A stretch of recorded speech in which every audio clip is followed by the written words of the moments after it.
Ladies and gentlemen, good afternoon. I welcome you all to the Q4 and FY24 post-earnings conference call of SRG Housing Finance Limited.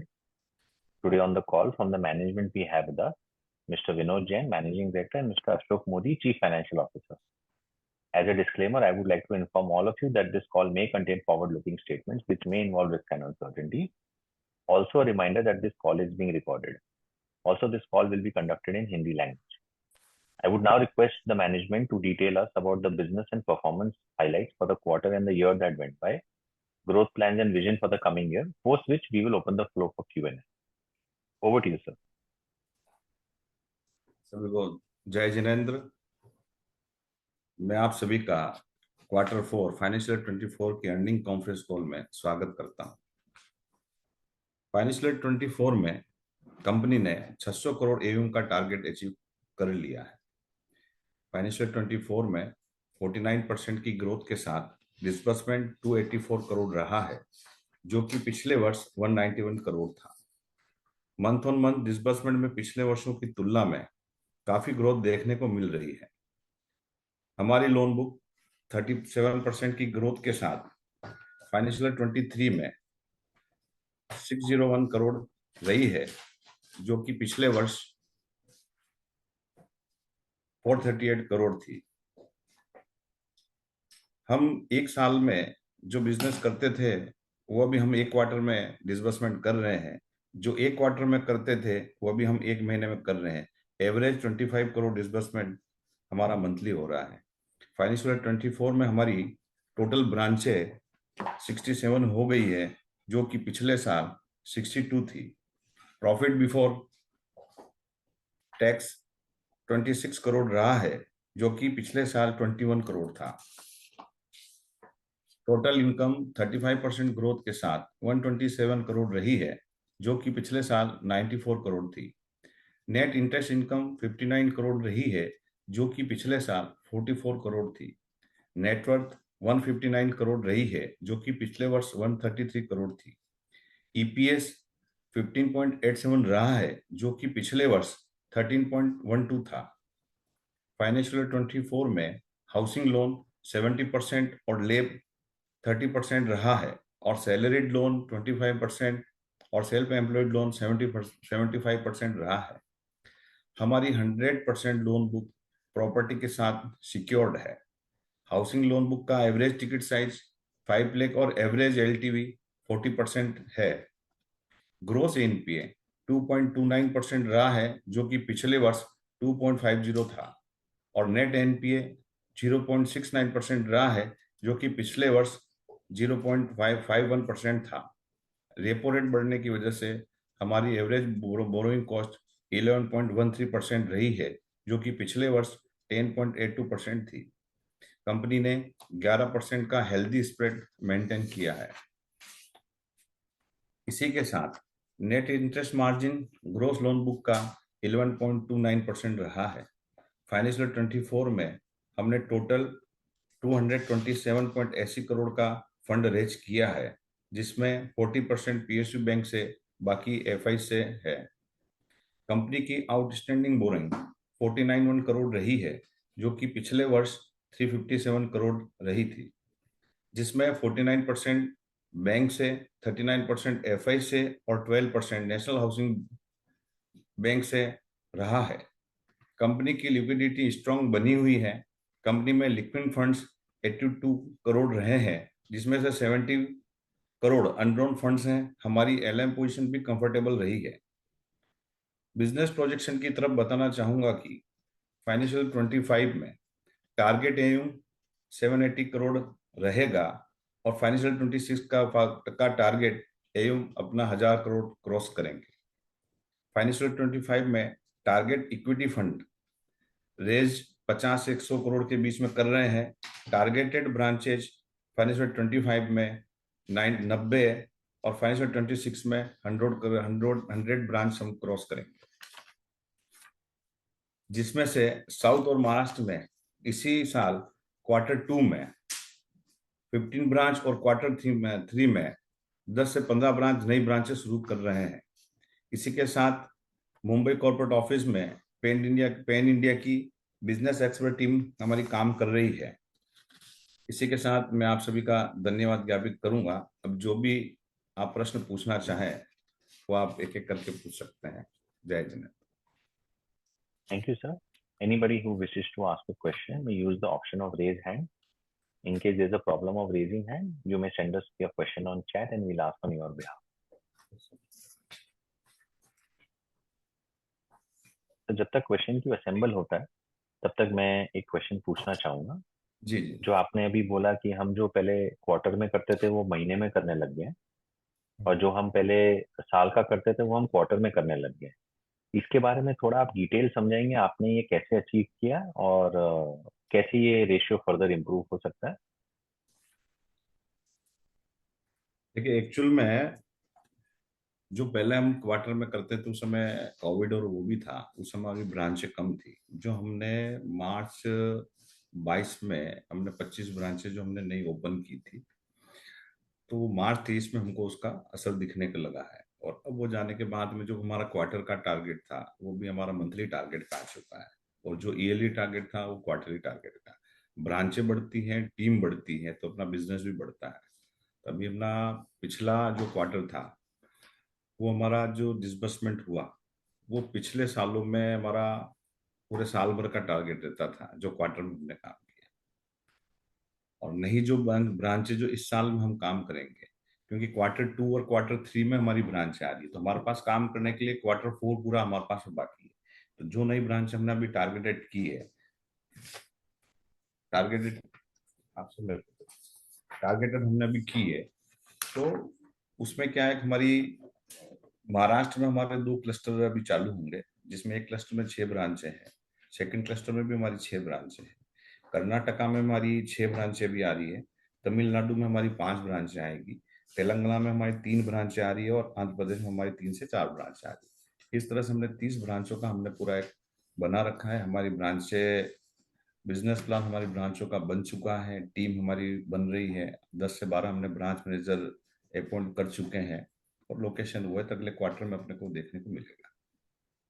तो ये जो quarter में 2 करते हैं, तो किसी भी ब्रांच को चलने में 4 से 5 से 6 महीने का होता है, तो अपना ब्रेक इवन भी आ जाता है और अपना का बिजनेस भी स्टार्ट हो जाता है। इस तरह से। Okay, sure, sir. There's a question from Arvind Kumar. What is your AUM and disbursement target for FY25?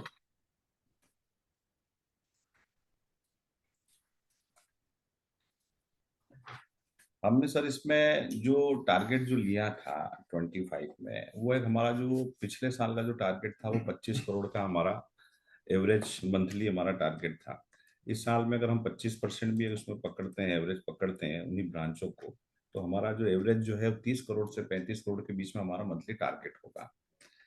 30 crore भी अगर 30 से 35 करोड़ पकड़ते हैं, तो सर हमारा इस साल में 400 करोड़ के आसपास हम डिसबर्समेंट करेंगे, और 200 करोड़ के आसपास हमारी लोन बुक बढ़ेगी। तो हमारा जो एयूम है वो 780 से 800 करोड़ के बीच में रहेगा। Okay, sir. We'll take the question from Agastya. Agastya, you can go ahead. Am I audible, Vinay bhai? Yes, yes. Great. Thank you very much, Vinay bhai, for the opportunity. नमस्ते जैन साहब, कैसे हैं आप? बस बढ़िया बढ़िया, बस सर आप बताएं। सर कंग्रेचुलेशन सर, ये क्वार्टर बहुत ही अच्छा था। अब आपने जो कोविड टाइम में वेट किया ग्रोथ आने के लिए, तो उसके रिजल्ट्स क्लियरली अब दिख रहे हैं। सर आपसे क्वेश्चन ये पूछा था कि आपने जो ब्रांचेस अभी खोली हैं, आपने ब्रेक इवन का मेंशन किया, तो कितनी ब्रांचेस अभी ब्रेक इवन नहीं हो रही हैं सर आपकी? सर ब्रांचें एक्चुअल में अपनी जितनी भी हैं वो सब ब्रेक इवन हो जाती है। हमारा क्या होता है, कोई भी ब्रांच खोलते हम्म। हैं, अगर अगर मान लो छोटी ब्रांच है, वो 20-25 लाख का भी अगर महीना बिजनेस करती है, तो हमारा ब्रेक इवन स्टार्ट हो जाता है।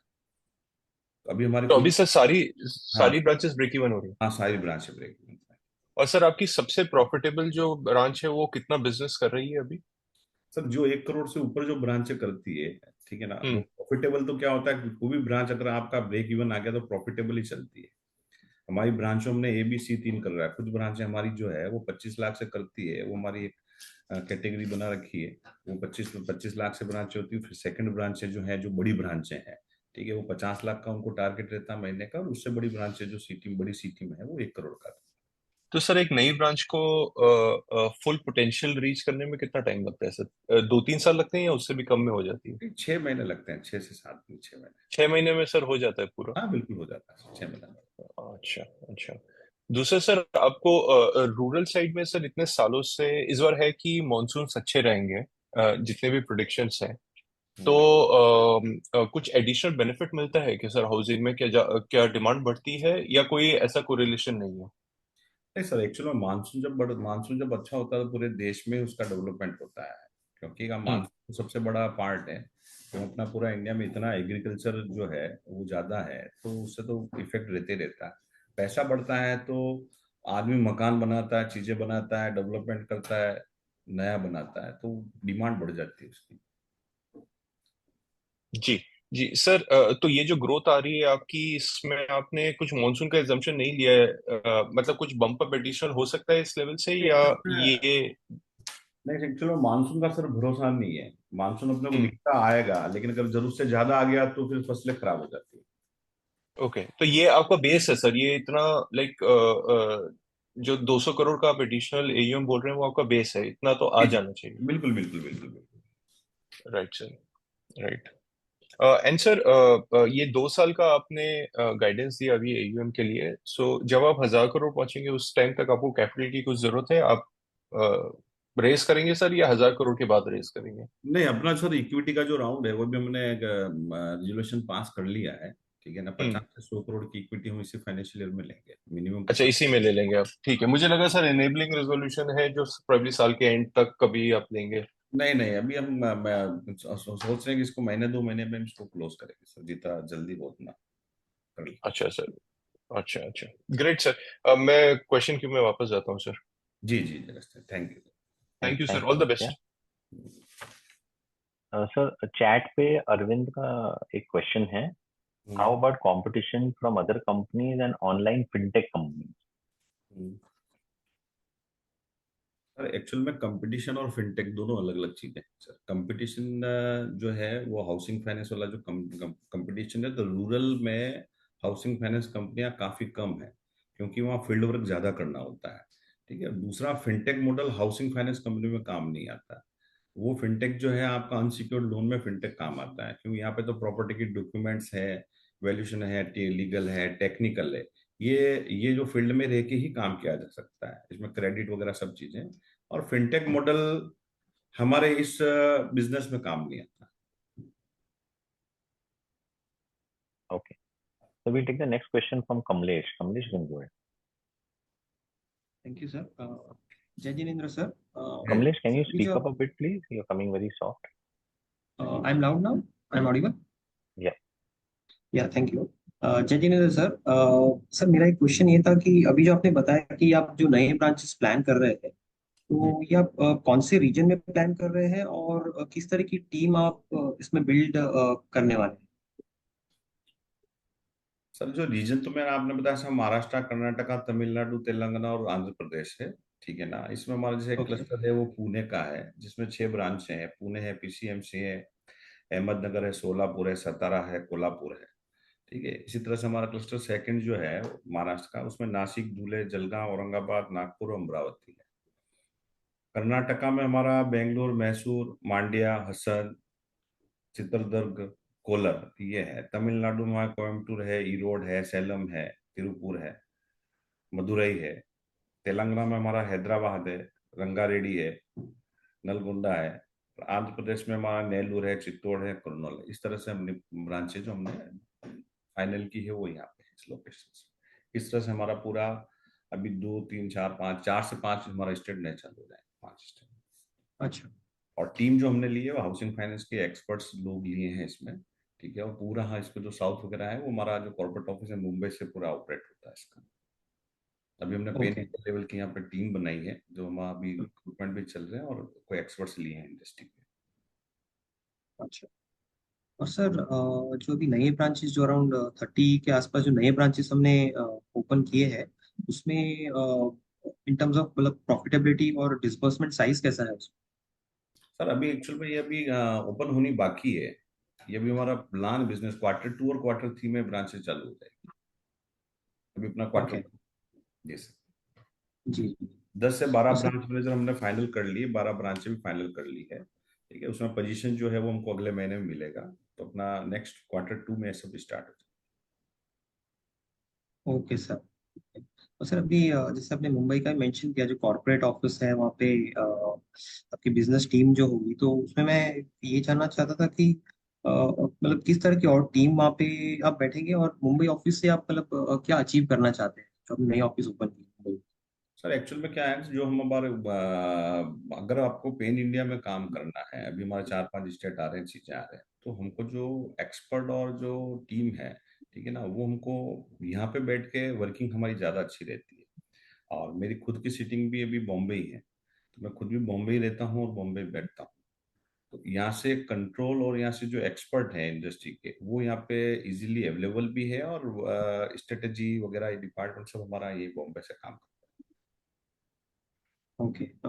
तो सर जो भी हमारी जो पुरानी ब्रांचेस है, जैसे जो भी 30 के आसपास है वो भी लगभग, तो उसमें हमारा एयूएम और डिसबर्समेंट का कंट्रीब्यूशन FY 24 में किस तरह का था?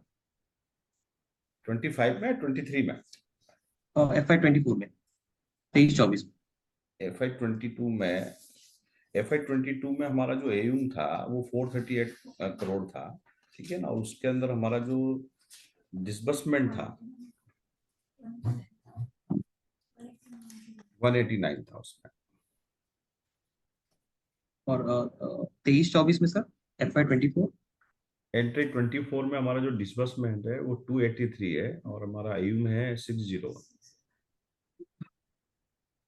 ओके। और फिर इन इन ब्रांचेस से और मतलब एयूएम के टर्म्स में कैसा कंट्रीब्यूशन रहेगा आगे? अभी एक्चुअल में जो अपनी एग्जिस्टिंग ब्रांच है, हमने उसी से आपको भी ये टारगेट दिया है, जिसमें हम 400 करोड़ इस साल में हम करेंगे। जो हमने टारगेट दिया वो एग्जिस्टिंग ब्रांच में, जो नई ब्रांच है उसका हमने टारगेट हमने उसमें बिजनेस में काउंट नहीं किया है। ओके। अभी हमने जो पुरानी हमारी चल रही है उसी पे हमने बोला है कि 400 करोड़ का हम डिसबर्समेंट करेंगे, और हमारा 800 करोड़ के आसपास हमारा एयू होगा। वो एग्जिस्टिंग ब्रांचों के हिसाब से हमने वर्किंग की है। अच्छा, ठीक है। Thank you sir. ये क्यों लगी बीच में, जब मांगे तब। Thank you, Kamlesh. We have one more question from Arvind Kumar in the chat. After this equity raise, when do you plan the next equity raise? ये वाले equity raise के बाद अगला कब plan कर रहे हैं? बहुत अच्छा क्वेश्चन किया। एक्चुअल में फाइनेंस कंपनी है सर, फाइनेंस कंपनी में इक्विटी, जब जब अपने को इक्विटी की जरूरत पड़े बिजनेस के लिए, तभी हम इक्विटीज को रेज करेंगे। ऐसा नहीं है कि मार्केट में बहुत सारी इक्विटी अवेलेबल है, कोई आवे कह देगा आप इतना ले लो और इतना कर लो। क्योंकि कोई भी प्रोमोटर है, अगर वो डेल्यूशंस का उसको ध्यान है, कितनी मार्केट कैप या कितना आपका एयूम बिजनेस है और आपको कितनी इक्विटी की जरूरत है, तो हम जितनी भी इक्विटी लेंगे वो स्टेप बाय स्टेप में लेंगे। आज हम 50 करोड़ से 100 करोड़ के बीच में जो इक्विटी लेते हैं, तो हमको 1000-1500 करोड़ तक हमको वापस नई इक्विटी की जरूरत नहीं रहेगी। ठीक है, और दूसरी लिस्टेड कंपनी है, तो हमको इतने सारी चीजें हमारी ओपन रहती है, तो हमको जब इक्विटी चाहिए, ठीक है ना, तब हम इक्विटी ले पाएंगे। अभी हमारा जो प्लान है वो 50 से 100 करोड़ के बीच में है इस साल में। जब अपन एयूम नया कर लेंगे और जहां अपने को इक्विटी लगेगा, तब अपन वापस राउंड करेंगे। Okay. Anybody else who wishes to ask a question, please raise your hand.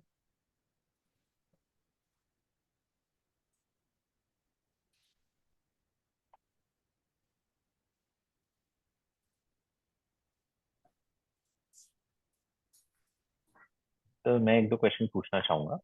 Ji ji sir. जैसे हमने काफी कंपनियों को पास्ट में देखा है, वो अपना डिसबर्समेंट्स काफी स्पीड पे रैंप अप करते हैं, राइट? जैसे जैसे आप ये नए ब्रांचेस एक्सपैंड कर रहे हैं, आपके हिसाब से ये रैंप अप कितना फास्ट हो सकता है आपके डिसबर्समेंट में? एंड इसी के साथ पैरेलली आपका क्रेडिट अप्रेजल प्रोसेस कितना स्ट्रेंथन होगा और कितना स्ट्रांगली वर्क करेगा?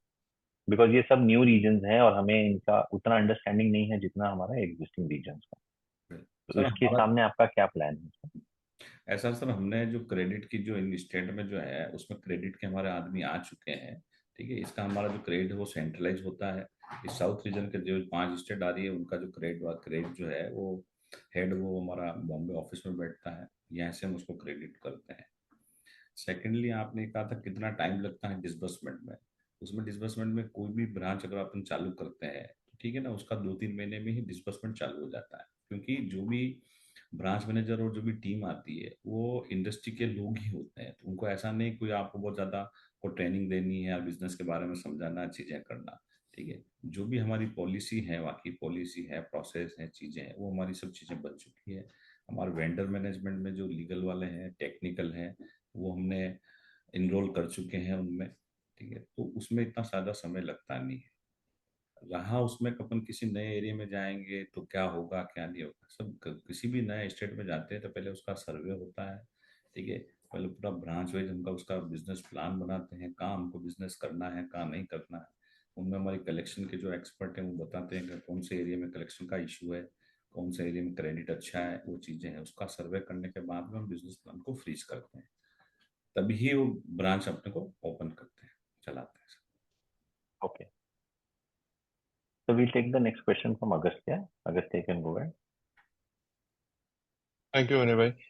सर, एनपीएस का क्या सिचुएशन आपको लग रहा है? अब हमारी ग्रोथ वापस आ रही है, और नए एरियाज भी हैं।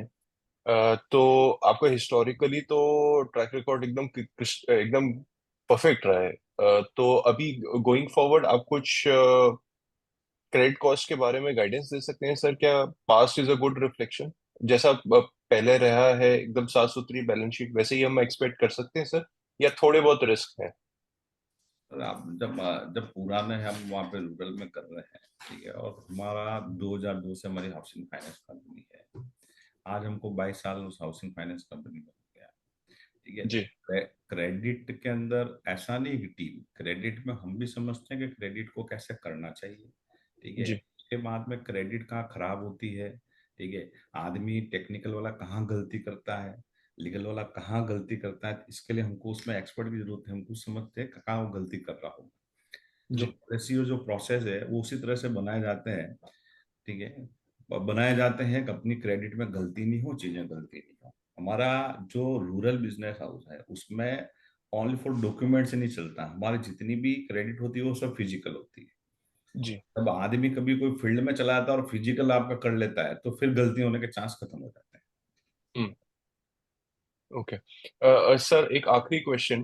ये जो 1,000 करोड़ तक का टारगेट है अपना, हम्म। उसमें लोन टू वैल्यू आप कितना बढ़ाएंगे? क्योंकि प्रॉपर्टी प्राइसेस भी बढ़ ही रहे हैं, गांव में भी रियल एस्टेट साइकिल अच्छा कर रही है, तो आई एम प्रीटी श्योर गांव में भी प्राइसेस बढ़ रहे होंगे। तो आपका लोन टू वैल्यू कितने हद तक बढ़ेगा सर?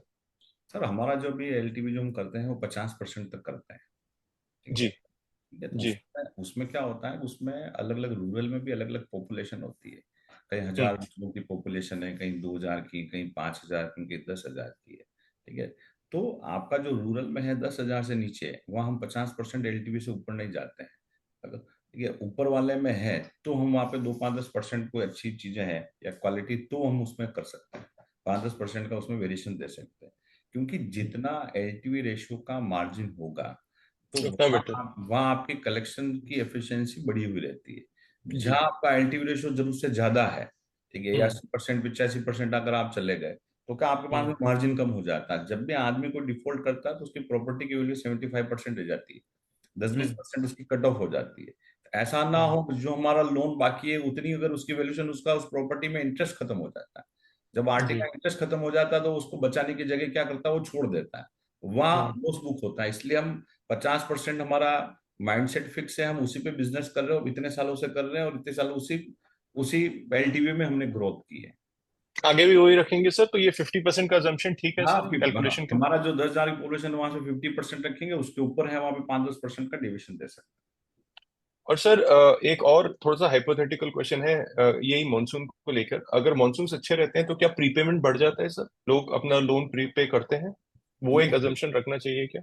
नहीं, एक्चुअली मानसून बढ़ने से प्रीपेयर नहीं बनते हैं, प्रीपेमेंट नहीं बढ़ते हैं। मानसून बढ़ने से बिजनेस बढ़ता है। अगर मानसून बढ़ेगा तो बिजनेस बढ़ेगा, बिजनेस बढ़ेगा तो उसको और जरूरत रहेगी। और अच्छा। आदमी क्या होता है सर का, मकान भैया एक ऐसी 10 मिनट चीज, में एक मेल आ रहा है, उसके बाद करना है।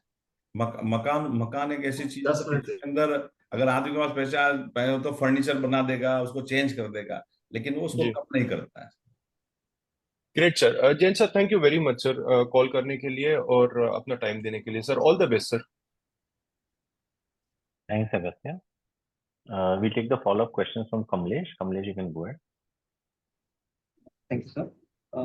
सर मैं थोड़ा और आशीष जैन इनके बारे में जानना चाहता था। आपने उनको सीईओ डिजिग्नेट किया हुआ है, तो अभी वो क्या रोल हैंडल कर रहे हैं ऑर्गेनाइजेशन में? सर अर्चित जी जैन जो है पिछले अपना 6 साल से फील्ड में काम कर रहे हैं। उनका जो मेन मोटो है वो महीने में 20-22 दिन ब्रांचों पे रहते हैं, फील्ड में रहते हैं, और पूरा ब्रांचों पे जो बिजनेस वाला जो काम है वो सब अर्चित जैन देखते हैं। बिजनेस पार्ट को पूरा वो चलाते हैं। ब्रांचों का प्लान है, ब्रांचों का बिजनेस प्लान है, ब्रांचों का टीम को संभालना, टीम को मोटिवेट करना। ठीक है, तो क्या उन्होंने पिछले 5-6 साल जो फील्ड में काम किया है, तो फील्ड वाली जो टीम है वो उनकी खुद की टीम ही है, मान लो चीजें मान लो, तो वो काम करने में ज्यादा बेहतर है। टारगेट्स कंप्लीट कराना, चीजें कराना, वो और चीज जैन देखते हैं। बेसिकली उन्होंने खुद भी एक बहुत अच्छी टीम बिल्ड हुई है। हाँ, अभी ब्रांचों पे जो टीम है ना सर, जब आदमी का अगर मान लो आपका कोई सीईओ है, अगर वो 20-22 दिन फील्ड में रहता है, उन्हीं के साथ में उठना बैठना है, उनके साथ में खाना पीना है, एक ही कमरे में साथ में विजिट में रहते हैं, एक साथ सोते हैं, एक साथ चलते हैं, तो उनके जो टीम है, ऐसा नहीं कि वो वहाँ ब्रांचों पे जाते हैं, तो ऐसा नहीं कि ब्रांच मैनेजर का ऐसा कोई भी ब्रांच नहीं होगी जिसे ब्रांच मैनेजर का वो घर नहीं जानते हो या उनके फैमिली से ना मिले हो। उनका सबका रिलेशन बहुत अच्छा रहता है उनका आपस में। एक ओके। दूसरे को समझ भी पाते हैं, एक दूसरे की चीजों को भी समझ पाते हैं, जरूरतों को भी समझ पाते जी। और सर जैसे हम एयूएम के बारे में बात कर रहे थे कि 750 या 1000 करोड़ का जो एयूएम का टारगेट है, तो उसमें हमारा बोरोइंग मिक्स कैसा रहेगा? और दूसरा हमारा एक्सपेक्टेड बोरोइंग रेट कैसा होगा उसके? और नए रीजन में उसका स्प्रेड भी किस तरह का होगा?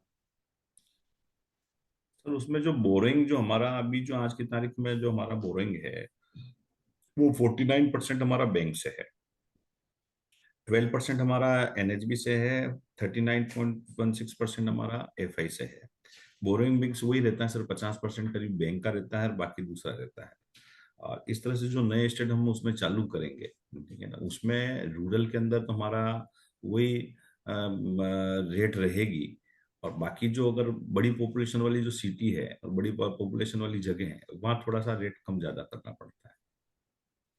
तो वो ऐसा ओके। नहीं है कोई फिक्स एक पैरामीटर है कि हम इससे नीचे नहीं जाएंगे और ये नहीं करेंगे या ऊपर नहीं जाएंगे। क्या होता है कि आपका किस स्टेट में डेवलपमेंट कितना फास्ट है, कितना ग्रो है। आज भी वो गांव तो है लेकिन वो गांव लगते नहीं, शहर की तरफ लगते हैं। आज जैसे गुजरात में है, गुजरात में आप रूरल दोगे तो बहुत डेवलपमेंट है, आपको एक लगेगा सिटी जैसा है। और ये अगर अपन राजस्थान में रूरल में चले जाएंगे तो वो सिटी जैसा नहीं लगेगा, एमपी में जाएंगे तो रूरल रूरल लगेगा। तो अलग अलग स्टेट में अलग अलग चीजें हैं। ओके सर, एक और सवाल था मेरा कि जो हमारा लोन बुक है, इसमें हमारा बैंक ट्रांसफर रेट क्या है? बैंक बैंक ट्रांसफर जो आप कह रहे हो बीटी वाला, वो हाँ। हमारा हमारा जो है 8-10% करीब रहता है, और जितना जाता है उतना आता भी है। ऐसा नहीं है कि अपनी फाइनेंस कंपनी का गया और दूसरी फाइनेंस कंपनी से नहीं आया। एवरेज उसके आसपास जाता है, उसके आसपास आ जाता है। ओके। और सर जो हमारा एलटीवी है उसमें कोलेटरल का, आई मीन हम लोग जो कोलेटरल कंसिडर करते हैं वो कितना होगा? वो कोलेटरी थी होती है, एलटीवीसी पे होता है सर। अपना पूरा पोर्टफोलियो है वो सिक्योर्ड पोर्टफोलियो है। हम्म। अपन सिक्योर्ड पे हमारा कोई प्रोडक्ट भी नहीं, अनसिक्योर्ड पे हम करते भी नहीं। अच्छा। सब में प्रॉपर्टी है, सब में को एप्लीकेंट में वाइफ है, हाउस वाइफ है, मतलब लेडी है। और बिना गारंटर के लोन, हर लोन के अंदर गारंटर भी है। बल्कि जितनी भी बड़ी कंपनियां दूसरी हैं उनमें गारंटर नहीं होता है, को एप्लीकेंट भी नहीं होता। हमारे अंदर एप्लीकेंट भी है, को एप्लीकेंट कंपलसरी है, गारंटर कंपलसरी है। Okay sir, thank you. Thanks, Kamlesh. Anybody else who wishes to ask a question, please raise hand.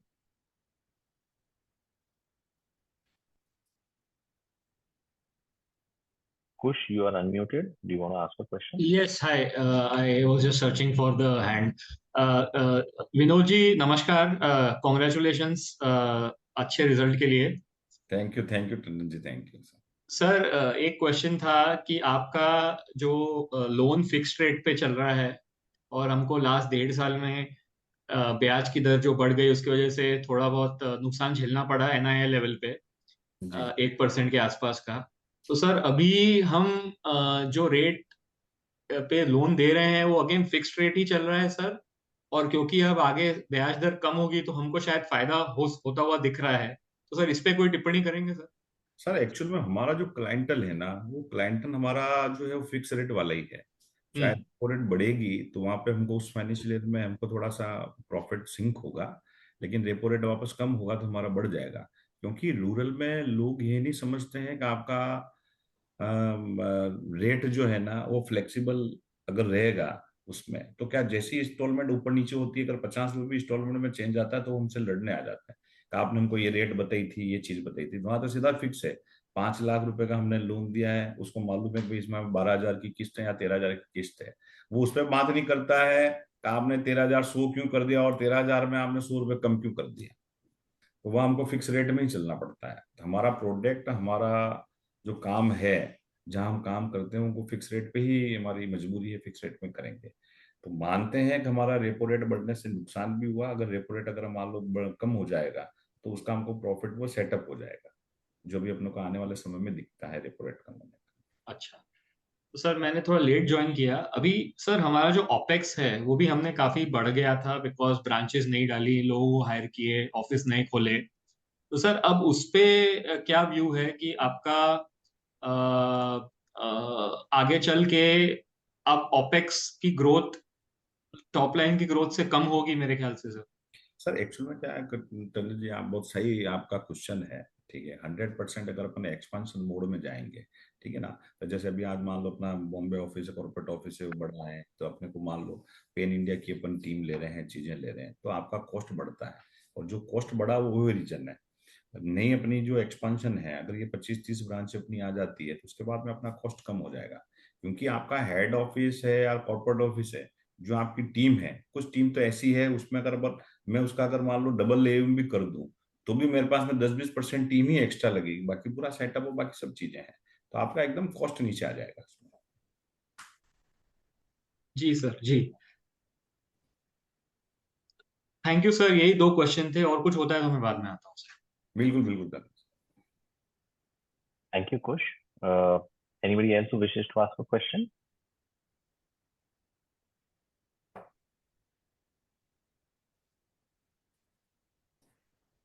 तो अरविंद का एक क्वेश्चन है चैट में. what type of customers are you giving loan to? तो हमारा जो है लोन वाला था ना,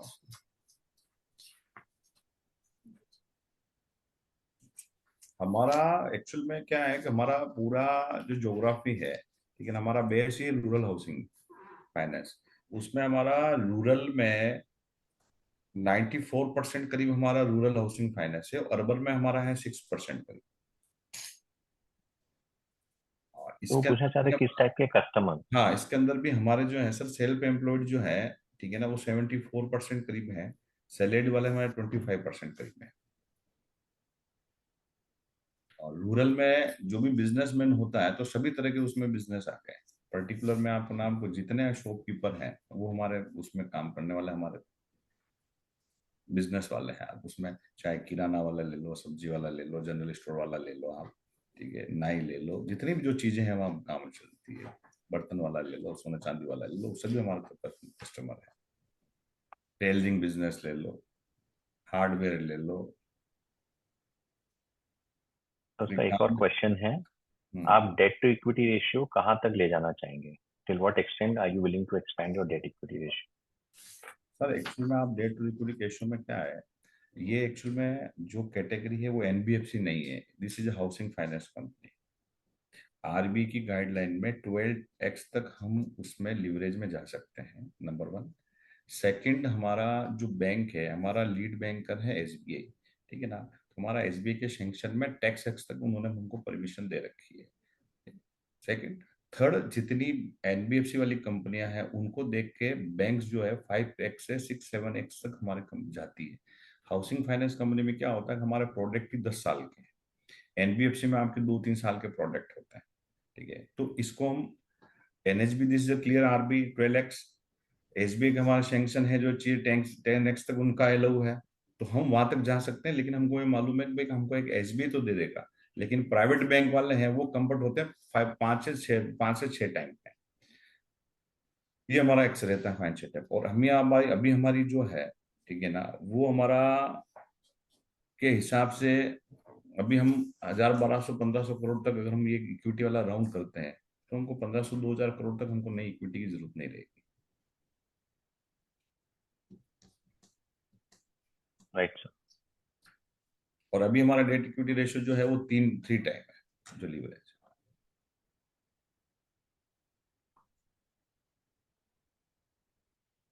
So since there are no further questions, we shall end the call here. Do you want to give any closing comments? अभी आप sir आपसे एक ही निवेदन है कि जिस तरह से हम बिजनेस कर रहे हैं और हमारा जो इन्वेस्टर है उनसे हमारे जो कमिटमेंट किए हुए हैं, ठीक है, और जैसा उन्होंने विश्वास बना के लंबे समय तक हमारी कंपनी में है, तो हम यही चाहते हैं फाइनेंस कंपनी को समझे, फाइनेंस बिजनेस को समझे और लॉन्ग टर्म के लिए इस कंपनी में इन्वेस्ट करें।